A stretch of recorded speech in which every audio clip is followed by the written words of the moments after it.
브란슨 회장이 VCC 유니티호를 타고 나사가 규정한 고도 80km 이상 우주공간을 여행했습니다.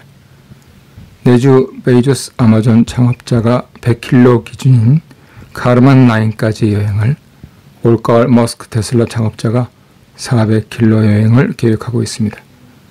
정부 정책이 수립되면 개인의 자유를 최대한 보장하므로 혁신을 이루어내는 문화가 마침내 민간 우주여행 시대에 첫 발을 내딛게 했습니다. G7 진입을 목표로 한 한국의 눈부신 발전이 코로나 상황에 막힌 듯합니다.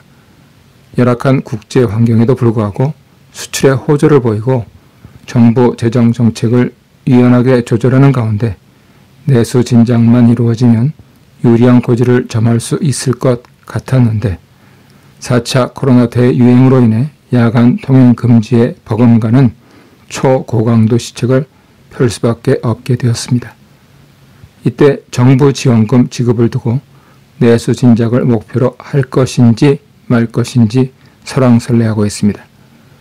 캐나다 연방정부 및 주정부에서는 1년 6개월 이상 경과된 코로나 대응을 위해 개인, 자영업자, 교회 등 비영리단체 등의 막대한 무상 지원 혹은 장기 무이자 대출은 물론 노인들에게 대한 몇 차례 추가 지원을 했습니다. 정부의 역할은 거기까지입니다. 직간접적으로 지원된 펀드는 개인 혹은 고용주가 자유롭게 사용합니다. 그 결과 2021년 경제 성장률 전망치는 6.1%입니다. 인구 3,300만 명의 캐나다 내수 시장은 한국과 비교 대상이 되지 않습니다. 아직 미국과의 국경 봉쇄는 풀리지 않고 있습니다. 그런 만큼 시장의 선순환적인 자율 기능을 촉진시키는 개인의 자유 보장의 힘이 얼마나 큰지 새삼 깨닫습니다.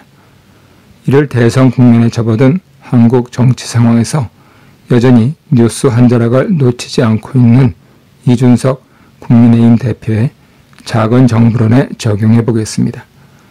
이 대표는 여성부 폐지에 이어 통일부 폐지 등을 골자로 한 메시지 정치를 계속하고 있습니다. 유력한 대권 후보들의 예비 후보 등록이 시작되어 모든 이슈를 빨아들일 수 있는 정황임에도 그는 건재합니다. 혹자는 너무 젊어 경험이 부족하기에 시작하지 않았으면 좋았을 메시지 정치의 공궁에서 빠져나오려는 출구 전략을 쓰고 있다고 합니다.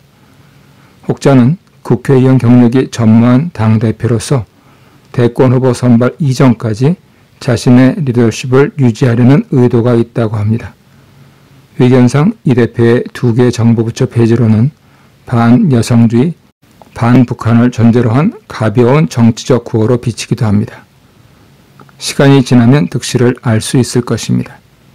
그의 작은 정부론이 단지 정부 부처 몇 개를 폐지하는 하드웨어적인 측면의 축소론인지 아니면 소프트웨어 측면에서 정부의 기능을 축소하고 개인과 시장의 자유를 확대하자는 것인지 드러날 것입니다. 캐나다에 살아보니 후자라면 마음이 놓일 것입니다. 미국이나 캐나다에서는 정부 부처로서의 디파트먼트와 더불어 정보기관으로서 에이전시의 기능이 막강하다는 점을 부연해야겠습니다. 왜냐하면 작년 내내 시민들의 눈살을 찌푸리게 했던 기억이 생생하기 때문입니다. 그때 법무부 장관, 여기서는 DOJ라고 하죠. 법무부 장관이 검찰총장을 여러 외청장 가운데 하나라 부르며 자신의 명을 거역했다고 말했습니다. 당시 이 재생목록에서 설명한 대로 검찰총장으로서의 법무부 장관을 꿈꾸는 것이 작은 정부인지 큰 정부인지 구별해야겠고 대선 과정을 거치며 G7에 진입할 것을 도울 수 있는 21세기형 한국 정부가 되기를 바랍니다.